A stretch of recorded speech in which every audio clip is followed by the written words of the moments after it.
Hello there. Welcome to the next module. So we are talking about how to identify team members or groups to work with on your articles that you want to publish or projects you want to work. Well, the first tip for that is no filters, which means try to get your feet wet in any opportunity that comes your way. You cannot be a chooser to begin with, right? You start working on various projects, and then as you get into more number of projects, then you can always start to back off from some of the projects if you feel like it's not helping your portfolio. But every single attempt or project that you're in is going to be part of your portfolio. The more the better, believe me. uh, you may be a specialist in one particular field of nanotechnology, right? Or biotech science, see gene therapy, right? Or mRNA analysis. It is all about how you get involved with helping people, irrespective of your field, but how you connect your field to that particular project is what the key is. For example, I'm a physician and I am going into pulmonary, say, which is the lungs. And however, I met an oncologist, which is a cancer doctor, right? And I wanted to actually explore becoming a cancer doctor initially during my rotations. But then I was like, yeah, how will I know what it means to be a cancer doctor unless I rotate with one? So I went there and I started liking the lung portion of cancer, right?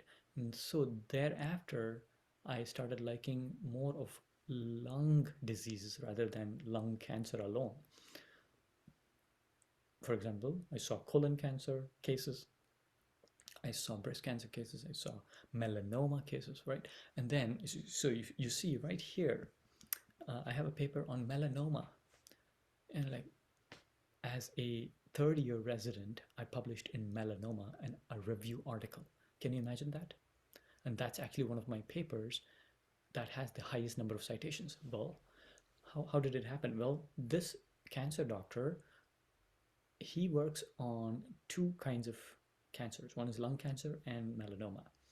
And I asked him, hey, can I do any research in the field of lung cancer? And he said, well, I'm sorry, I don't have anything ongoing right now in lung cancer, but I have a request from a journal to do a review article on melanoma. Are you interested in it? And I said, absolutely, I'm interested. Grabbed it like that. You know what I had to do? I had to read through a bunch of articles, a bunch of books on melanoma, particular treatments, and then basically summarize that with the updates in the last year. It took a lot of time, a lot of effort. It took at least about 3 hours consistently every day for about 3 weeks. That's what. And that, and you may say, well, how did that become a part of your portfolio when you're trying to talk about lung cancer research? Then that's where I said um, this particular paper had the highest number of citations, and this shows the amount of quality material that I was able to publish even during my training days, and that showed the officer the depth of knowledge and the skill set that I had, which is going to be used further into my career, right? And then I went to plyometric analysis, number of views, number of downloads, and all of that I was able to download. So that's where I want to tell you that don't screen initially. Just start, working with any random attending physicians or other, professors, whatever field of science it is. Just help them out here and there, but don't, put in too much effort if you are not sure of getting back the bang for the buck. For example, I've known my own cousins and friends where they helped as a TA, teaching assistantship in some of the universities.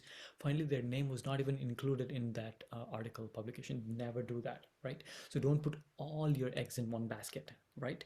do a little bit of help to one group, do a little bit of help to other group of people. It's okay to get your feet in multiple different groups and projects. Do not stick to just one person. Well, uh, that's my experience. I'm not asking you to do that. That's my experience. Um, and so you see case reports of just regular internal medicine, nephrology. I have published across all possible specialties within internal medicine. Although I'm a lung doctor, I published on lungs, I published on kidneys, I published on GI stuff, right? And it's okay. It's completely fine. It's something is better than nothing. The more number of citations, the total number of citations has a very big impact on your file, just numerically, right? So there's a lot of these days, a lot of market for doctors and other people. They're trying to make this as a business, and I welcome that, where they are inviting people to pay them some money, and say, you know what, hey, I'll put you in touch with this group. I have this project going on. Why don't you do this? Well, if you want, if you have the money, and if you cannot do it free by yourself, by just collaboration within your own team, if you're shy to reach out to yourself to your professors in across the university, then maybe money is the way for you. But if you're not shy, you have zero filter, and you don't mind asking, hi, namaste, how are you doing, I would like to work with this particular project. I have read about you, and I'm a big time follower of your work. I've read a lot of your publications, and I am very interested in this topic. Would you be so kind to give me an opportunity to do my part? I can contribute something to your ongoing project. Simple email, or go in person and meet one of your lab researchers. So go to your university or nearby area. If you're in a community hospital, I'm sure there's at least one or two people who know the doctors in the main campus. Go there, right? Start working with the main campus, and don't hesitate to ask, right? No loss. All right, I think that's a great start. You see drug-induced angioedema.